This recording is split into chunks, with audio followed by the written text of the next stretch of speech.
Presentamos Entrevista.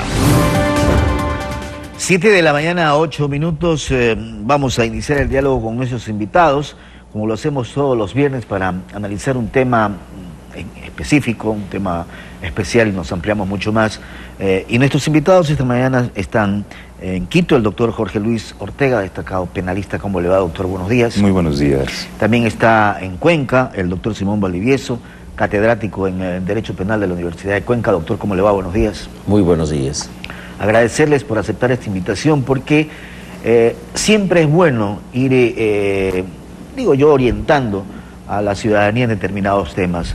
Y hay uno que se ha planteado, no de ahora, que obviamente ha retomado el interés, pero me refiero a la ley o proyecto de ley de extinción de dominio. Esto ya fue planteado en su momento en la Asamblea y quedó ahí como durmiendo el sueño de lo que ya conocemos ocurre en determinado momento en la Asamblea, pero se ha reactivado en los últimos meses. Y por eso la invitación a ustedes, doctores, para conocer un poco más de lo que es o debe ser y para qué sirve esta ley de extinción de dominio, que hay algunos proyectos en la Asamblea Nacional y que deben recogerse los más elementales. Permítame empezar con usted, doctor Ortega, para guiar un poco a los ciudadanos y decirle, bueno, ¿para qué sirve esta ley de extinción de dominio? Bien, la ley de extinción de dominio lo que busca es que los bienes adquiridos sobre la base de actividades ilícitas o destinados a actividades ilícitas pasen a titularidad, o sea, pasen su propiedad al Estado a través de un proceso totalmente independiente de otro y sin ninguna contraprestación o compensación sobre estos bienes. El fin es debilitar de alguna manera a la actividad criminal en algo que pues les afecte, que es el aspecto económico. Ese es el objetivo fundamental de esta institución jurídica, este instrumento jurídico, como es la extinción de dominio, que ya en el derecho comparado se ha venido aplicando en países como Colombia, Perú, pero que, se presentó en la Asamblea Nacional a través del último fiscal general en el mes de diciembre del año 2017, si yo no me equivoco, pero que realmente esta ley viene siendo una suerte de guía una copia de una ley modelo que se presentó en el año 2011 en Colombia, financiada por organismos internacionales de Canadá, Estados Unidos y Gran Bretaña, para de alguna manera buscar que los países latinoamericanos o hispanoamericanos entren en esta lógica de conseguir o aplicar en una normativa nacional esta ley de extinción de dominio que permita entonces combatir o ser una herramienta para combatir al crimen organizado. Los casos de corrupción, doctor Valdivieso, refleja entonces que el Ecuador necesita hoy más que nunca una ley de extinción de dominio, porque tampoco podemos quedarnos cruzados con todo lo que en corrupción se ha hecho y se ha generado y se han llevado, y los bienes van a estar ahí a costillas de... Bueno, es interesante lo que está sucediendo en el Ecuador, pero yo creo que hay que ser muy puntuales. Hay un riesgo de que este proyecto, por ejemplo, el último proyecto de ley reformatoria al Código Orgánico Integral Penal, correcto, que lo plantea el presidente de la República y que va a ser debatido ya por parte de la Asamblea Nacional, sumándose a los otros proyectos que han sido presentados con anterioridad, el del 2011, digamos, si la memoria no me falla, el ex fiscal general del Estado, Washington Pesantes, que fue el primero en plantearlo. Así es. Luego el ex fiscal general Vaca, luego tenemos a la presidenta de la Asamblea, que también presenta un proyecto que va por la misma línea, y existe finalmente otro proyecto que también está en discusión, pero más bien que no es de carácter penal, sino es de carácter ético, la ley orgánica contra la corrupción. Es decir, todo esto confluye, si hay un pequeño riesgo de que estemos cayendo en lo que la doctrina contemporánea llama el populismo penal. Y esto es preocupante, por ejemplo, en el último proyecto que presenta el presidente Lenín Moreno. Es evidente lo que usted señala, los casos de corrupción son los que están sacudiendo no solamente Ecuador, sino Latinoamérica y el mundo.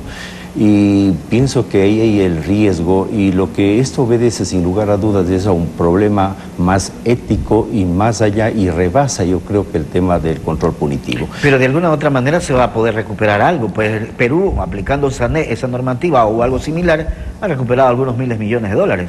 Claro, lo que sucede es que nosotros tenemos ya medidas cautelares previstas en el Código Orgánico Integral Penal. Lo que pasa entonces es que no se aplica. Indudablemente, yo pienso que esto va de la mano con todo un proceso de investigación que tiene que hacerse desde sede fiscal. Es decir, nosotros contamos ya con toda la instrumentación como para hacer efectivo eso y el combate a la corrupción. El problema es ético. Mire, que yo pienso que es más fácil en el Ecuador ser un magíster, ser un doctor, que ser un ecuatoriano, porque incumplimos los preceptos del artículo 83 de la Constitución, cuando habla de los deberes y responsabilidades de las y de los ecuatorianos, y dentro de esos es el manejo de los fondos públicos con irrestricto respeto a la ley, y el otro que tiene que ver con la actividad política, cívica y comunitaria, con transparencia y honestidad. Entonces yo creo que los casos de corrupción o de esta delincuencia de cuello almidonado o de cuello blanco es la que nos está llevando este momento a que haya ese despertar jurídico penal en el Ecuador, pensando que toda la solución está en el tema punitivo. Pero en todo caso, doctor Ortega, si es que realmente, o sea, particularmente pienso que se necesita una normativa de esa naturaleza, independientemente de lo que pueda establecer en el Código Orgánico Integral Penal, ¿o no? Claro, bueno, nosotros debemos cuidar que las normativas que se quieren implementar guarden conciliación con la Constitución, el ordenamiento jurídico interno y sobre todo el derecho internacional. Sin duda. Entonces, debemos partir por el presupuesto de que el derecho a la propiedad es un derecho fundamental garantizado por la Constitución siempre y cuando la propiedad cumpla una función social y ambiental según lo establece el artículo 321 de nuestra Constitución. Pero debemos también partir del hecho de que se debe presumir la legalidad de los bienes que están en manos de los particulares y que no pueden ser arbitrariamente despojados. En ese sentido, las causales por las que pueda aplicarse la extinción de dominio tienen que basarse sobre hechos concretos y no sobre presunciones, y además la redacción de estas normativas tiene que ser clara para que de alguna manera se evite afectar a la seguridad jurídica, que no es sino otra cosa también que el presupuesto o el supuesto de hecho de una norma y las consecuencias jurídicas que estas acarrean. O sea, eso nadie discute, doctor Ortega. El tema es que se debe de aplicar como se tiene que aplicar. Es mi inquietud. Bueno, las instituciones involucradas también tienen parte de esto, porque no solamente debemos tener una buena ley, sino que también las instituciones, las encargadas o los funcionarios encargados de aplicarla, tienen que tener el conocimiento suficiente. Por eso para decía hacerlo. el doctor Valdivieso de ética. Por supuesto, sin duda, pero yo creo que sin caer en el populismo penal, sin caer en esto, como resaltaba el catedrático, de que se legisle en función o sobre la base de los acontecimientos mediáticos que están sucediendo, yo creo que es oportunidad para que el legislador a través demuestre su madurez en el ejercicio de su función y considere los mejores proyectos que deben ser socializados y deben ser debatidos de una manera con altura, claro, para que pues sea una ley lo más apropiada para también combatir, o sea, una ley que sirva para combatir estos actos de corrupción, el crimen organizado, el narcotráfico y el terrorismo que está afectando a nuestra sociedad. ¿Lo ve así usted, doctor Valdivieso? Claro, realmente parece que nos hicieran falta leyes, pero yo sigo insistiendo en los comportamientos y en las actitudes éticas.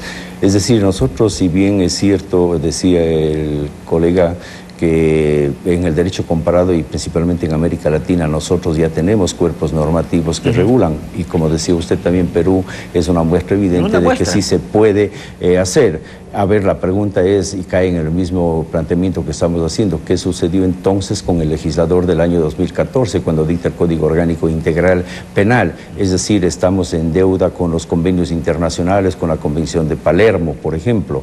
Es que entonces ahora, y esa es la preocupación, estos casos de corrupción, de delincuencia de cuello blanco que han sacudido al Ecuador son los que nos ponen como a despertar, y todos los sectores dicen tenemos que dictar leyes penales para eso. esto, pero yo creo que está de más. El exceso de leyes es perjudicial en el país. Tenemos que instrumentar los convenios internacionales por un lado y el propio cuerpo normativo que tiene el Ecuador, que es el Código Orgánico Integral Penal. Entonces lo importante es activar eso y proceder. Ahora, si en buena hora se dicta una ley que concilie los proyectos, el ético y los otros proyectos de carácter penal que están en la Asamblea Nacional, en buena hora que saca un producto que responde efectivamente a esas necesidades del país, que es combatir a la corrupción y exigir que los ecuatorianos cumplamos con nuestros deberes y responsabilidades que están en el estándar 83 de la Constitución. ¿Existe o no diferencia, y la pregunta va para los dos, doctor Valdivieso y doctor Ortega, ¿existe o no diferencia entre extinción, expropiación y confiscación? Doctor Ortega. Bueno, definitivamente son conceptos totalmente distintos. La expropiación se aplica pagando una indemnización a la persona propietaria que ha tenido que traspasar la titularidad de su derecho al Estado en virtud de que se ha considerado por utilidad pública o interés social ese bien. ¿Confiscación? Confiscación está totalmente prohibido por la Constitución. El artículo 323 prohíbe cualquier tipo de confiscación y también yo creería que un término que se utiliza es el comiso penal o comiso. Este que es más parecido o se acerca más a la extinción. De la extinción de dominio, pero la diferencia es que para aplicar el comiso tiene que haber una sentencia condenatoria a una persona natural o jurídica que sea propietario titular para que pase o se traspase la propiedad al Estado. Mientras que la extinción de dominio, y con esto concluyo, la extinción de dominio no necesita una sentencia condenatoria, sino que paralelamente mientras se investiga a una persona sobre un acto ilícito, se puede paralelamente seguir un proceso, y eso es lo delicado y digamos lo que llama la atención y que debería ser objeto de mayor análisis. Doctor Valdivieso.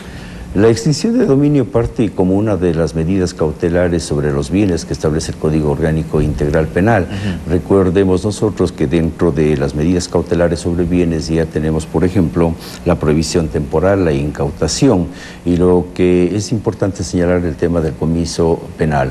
Yo creo que todo está previsto en el Código Orgánico Integral Penal, pero insisto, si es que hay que hacer una ley que concilie los proyectos en buena hora. Lo que sí está prohibido es la confiscación y obviamente que la expropiación está sujeta a un régimen distinto en donde hay una suerte de indemnización para la utilización de un bien de un tercero.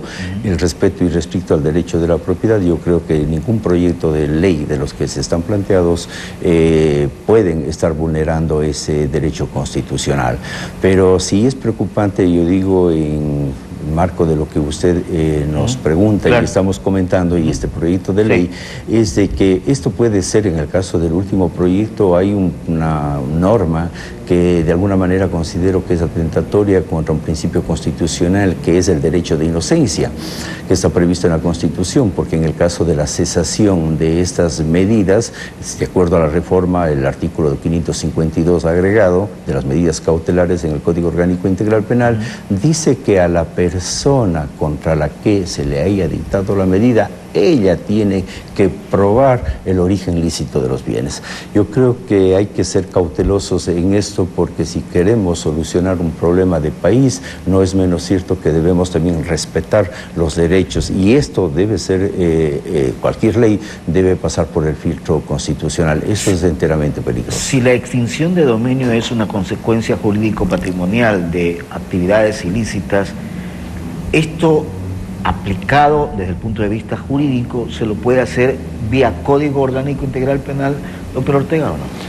Bueno, como decía el catedrático, existe ya en el Código Orgánico Integral Penal la figura de la incautación, por ejemplo, de las operaciones especiales. Pero es lo mismo incautación que extinción. La incautación lo que busca es precautelar bienes activos dentro de un proceso mientras se investiga y mientras tenga un resultado. Si es que se ratifica el estado de inocencia de una persona, estos bienes tendrán que ser devueltos, estos activos tendrán que ser devueltos a través de la figura de la incautación, que consta en el artículo 549 de nuestro Código Orgánico Integral Penal. Pero yo creo que más allá de eso, lo que se busca con la extinción de dominio es digamos, combatir o minar o reducir la actividad económica ilícita y aplicar, digamos, llegar donde más les duele a los criminales, que es el aspecto económico. Claro, doctor Valdivieso. Ahora, existe en la nueva reforma, en escasos días, el presidente Moreno ha enviado, el 16 de julio, ha enviado una reforma al Código Orgánico Integral Penal, se habla sobre la incautación y sobre las operaciones especiales. Y allí, en las operaciones especiales, busca que la Fiscalía pida al juez la inmovilización de los fondos activos procedentes de personas naturales o jurídicas, los tengan ellos u otras personas de forma directa o indirecta, que estén siendo investigados. Doctor Valdivieso, ¿cuál es la figura entonces? ¿Le aplicamos lo del Código Orgánico Integral Penal nada más? Insisto que nosotros tenemos el instrumento previsto en el Código Orgánico Integral Penal. Sin embargo, si es que hay algo más que puede de lo que dice el derecho comparado, de lo que disponen esos convenios internacionales, y podemos sacar un producto legislativo que responda a esa necesidad del país, en buena hora. Pero lo importante es trabajar sobre las actitudes éticas y que las y los ecuatorianos nos sometamos a lo que dice el artículo 83 de la Constitución, que pienso que es el artículo más difícil de cumplir si es que hablamos desde el punto de vista ético. Amacuilla, Amayuya, Amashua. Es decir, incluso recogiendo la cosmovisión andina, yo pienso que esto es esencial, que los ecuatorianos tengamos presente que son nuestras actitudes las que van a cambiar y van a mejorar la salud de la patria en materia de corrupción. No solo las leyes solucionan los problemas de la patria. Ustedes son abogados litigantes, no sé si van a coincidir. Para poder aplicar la ética también tenemos que hacer un remesón en la función judicial terrible. Sin lugar a dudas, creo que no nos equivocamos en eso, porque hablamos de ética y entonces quienes están ejerciendo la función judicial, y ustedes lo conocen porque a diario litigan, también falta ética. La institucionalidad se forma y se construye a través de los funcionarios y abogados y todos los operadores de justicia. Totalmente. Y todos los involucrados en el sistema judicial a través de unas buenas prácticas y sobre todo lealtad procesal. ¿En eso coincide usted, doctor Valdivieso? Compartimos un espacio anteriormente con usted aquí en el canal y decíamos que si el diagnóstico del Consejo de Participación Ciudadana y Control Social Transitorio determinó el tráfico de influencias, quiere decir que todo está mal en el sistema de justicia. Habrán las excepciones, sin lugar a dudas, pero lo fundamental es que tiene que darse un cambio profundo en las estructuras del sistema de justicia ecuatoriana, sede judicial, jueces, fiscales, etcétera, defensoría pública, es decir, todo, si es que queremos responder justamente a ese resultado que fue de la consulta popular, el cambio profundo en el Ecuador. Para recuperar la institucionalidad de nuestro país. Gracias la confianza a la sociedad, ¿no? Sin duda. Gracias por haber estado con nosotros. Un gusto conversar con ustedes, temas tan importantes para guiar a nuestros televidentes. Y créame que habrá que seguir de alguna otra forma lo que se tenga que hacer para poder estabilizar este país en todos los sentidos. Gracias, doctor Jorge Luis Ortega, que tenga una buena mañana. Muy amable, muchas gracias. Gracias al doctor Simón Valdivieso, una buena mañana, doctor. Buenos días, gracias. Gracias a ustedes. 7:26 minutos, hacemos aquí una pausa, enseguida regresamos con más noticias para ustedes.